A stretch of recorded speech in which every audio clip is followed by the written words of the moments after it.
Nature égale futur. Météo sensible comme la pomme de pin. Nous avons tous fait l'expérience de ramasser une pomme de pin en forêt ou dans un jardin et constater qu'elle s'ouvrait dans un environnement sec et chaud, puis qu'elle se refermait quand le temps était plus humide. Quel phénomène physique ou chimique se cache derrière ce mouvement naturel et pour quelles raisons des scientifiques cherchent à s'en inspirer?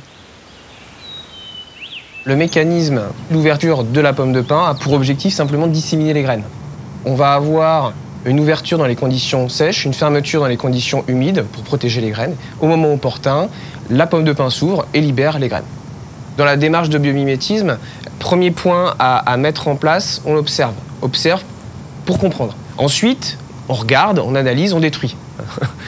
on regarde comment c'est fichu et on utilise les outils les plus performants qu'on puisse avoir à l'heure actuelle pour observer à différentes échelles comment organiser l'intérieur de la pomme de pin.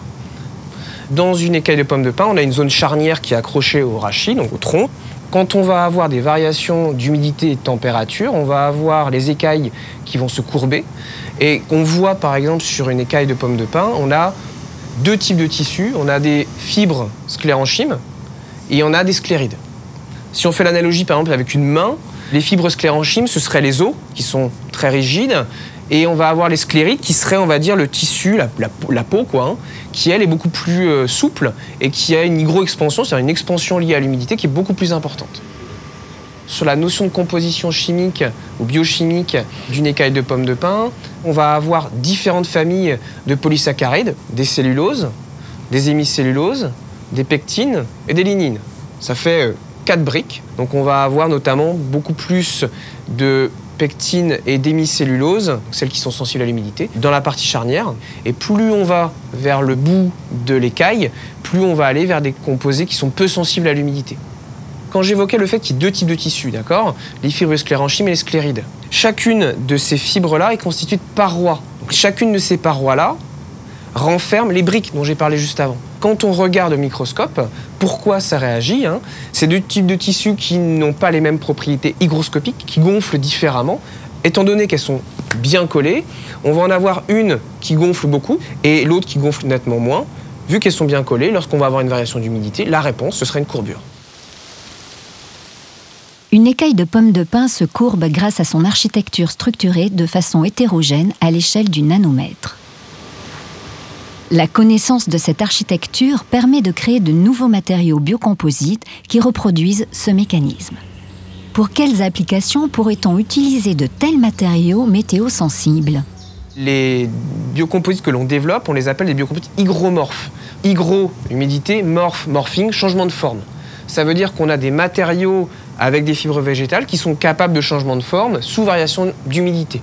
Aujourd'hui, ces matériaux sont développés à partir de fibres végétales, donc les fibres de lin. Différentes façons de procéder pour pouvoir faire ces matériaux. La première, c'est la thermocompression.